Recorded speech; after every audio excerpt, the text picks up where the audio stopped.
3 రోజులకు మన రిజల్ట్ రాకపోతే ఈ దేవుడిని చూసి ఇంకో దేవుడి దగ్గర పోతామా? 3 రోజులకి మనకు తగిన జవాబు రాకపోతే దేవుడి వైపు చూసి అంటాం, ఉన్నావా?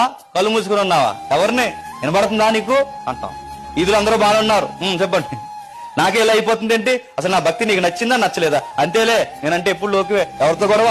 2 రోజులు ప్రార్థన చేస్తున్నాను, జవాబు రావట్లేదు. ఇంక మాట్లాడినానేంటి? ఇది ఫ్రెండ్ అనుకుంటున్నావా? లేదా మీరు ఇంటిలో ఉన్నాను ఆయన అనుకుంటున్నావా? మాట్లాడితే ఎవరితో? 3 రోజులకే ఇప్పుడు ప్రార్థన చేస్తున్నాను అంటే పర్లోకంలో దేవుడికి దేవతలు రాకండి, కుమార్తె ప్రార్థన చేస్తున్నాడు అనాలి. ఇప్పుడు ఈ బిల్డప్లు ఉంటారు తెలుసు చాలా మంది. 3 రోజులకి జవాబు రాకపోతే దేవుడి మీద కోపం, 3 రోజులకి జవాబు రాకపోతే విశ్వాసంలో బలహీనత. మరికొంతమంది ఉంటారు, 3 వారాల నుంచి చర్చకు వస్తున్నామండి, ఇంకెక్కడ పని అవదండి, అక్కడ 7 వారాలు చర్చ ఉందట, అక్కడికి వెళ్ళిపోతాం. నీకు ఇక్కడ తెరవలేనప్పుడు ఇంకెక్కడికి పోయినా తెర ఉండదు, ఉంటదా? నీకు ఎక్కడ పోయిన ఉండదు. అక్కడికి పోతానండి, ఎక్కడ పోతావు? మతి లేని మాటలు, ఎక్కడికి వెళ్ళి ఉండదు. గుర్తుపెట్టుకో, ముందు నువ్వు దేవుడితో సమాధాన పడాలి. జవాబు ఆలస్యం వచ్చేమో గాని ఆయన ఇచ్చే జవాబు మన ఊహలకు మించగలుగుతాయి.